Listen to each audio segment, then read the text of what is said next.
They played the Senior Bowl this weekend, and a guy named Davis Webb, quarterback for Cal, had a very big game, MVP. And everybody's like, oh, my God, he's going to be unbelievable. Be very careful. I'm going to name people who have been the MVP at the Senior Bowl: E.J. Manuel, Christian Ponder, Pat White, and Charlie Fry, the quarterback at Akron.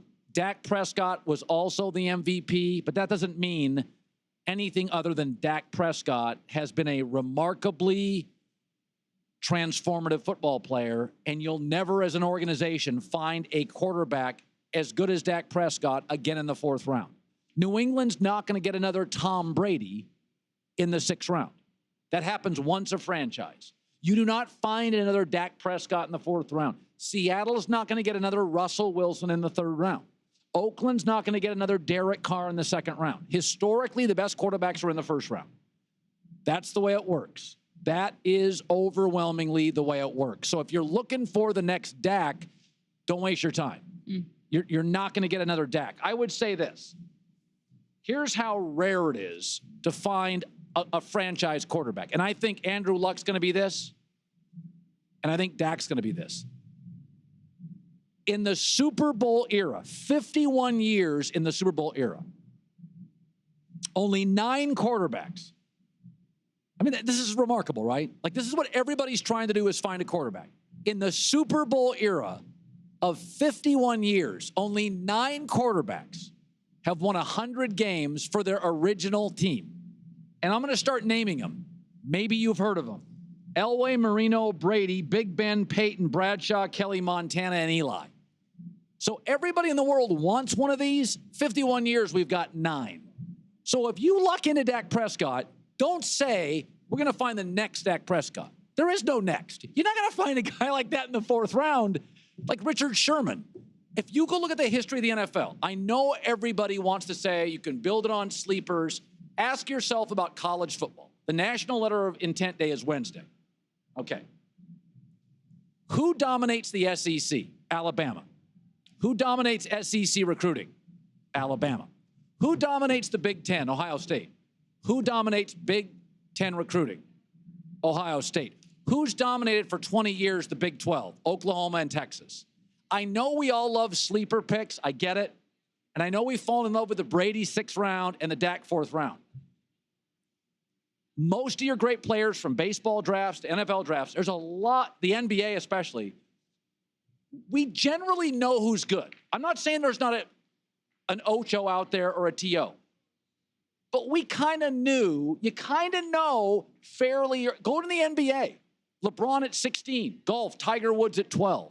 The transcendent guys, you're not going to find another Dak in the 4th round. It just doesn't happen very often. It can happen, not that often. I want to bring on somebody. It's exciting for me. His name is Lance Zierlein. His dad is a longtime NFL offensive line coach, won a Super Bowl with the Steelers, currently in Arizona. He was at the Senior Bowl last week. He's been a radio host in Houston for 20-some years. Very polished broadcaster. He writes over 500 draft profiles each season for NFL.com. He has worked as a consultant for many teams as a scout. He's never been on our show. Lance Zierlein, let's bring him on. And I'm excited to talk to Lance.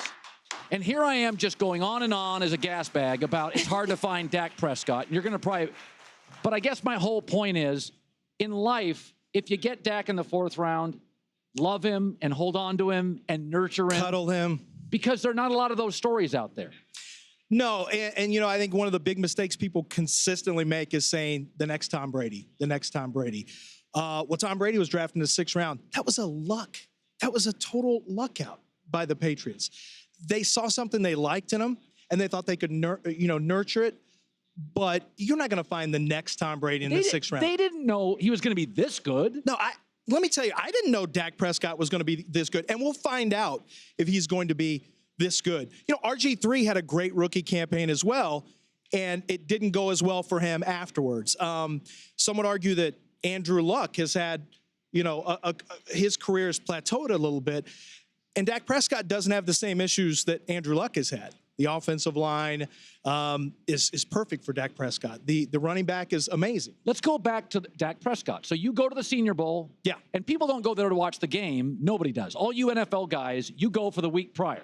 It's almost like us in the Super Bowl. We go for these shows. Yeah. By the time the game's here, we don't even have to be here. So go to Dak. What did you think? Honestly, I looked at some stats. I like to marry the tape with data. And one of the things I found from a data standpoint was that Dak, his coach was very smart. From his junior year to his senior year, they had him throw less intermediate throws and deep balls, and it was more short throws and controlled passing. So the completion percentage looked better. There were fewer interceptions, but I wasn't convinced he could make the intermediate throws. I wasn't convinced he could make NFL throws. I also was, and now this is a big miss for me, it looks like. I thought that he was going to have problems with poise in the pocket. I thought that when I watched him on tape, he didn't look as poised. Now you watch him with the Dallas Cowboys, and I'm taking the L on that one because poise is one of the top traits I see with him. It may be his best trait. Brought to you by 84 Lumber. Are you 84 material?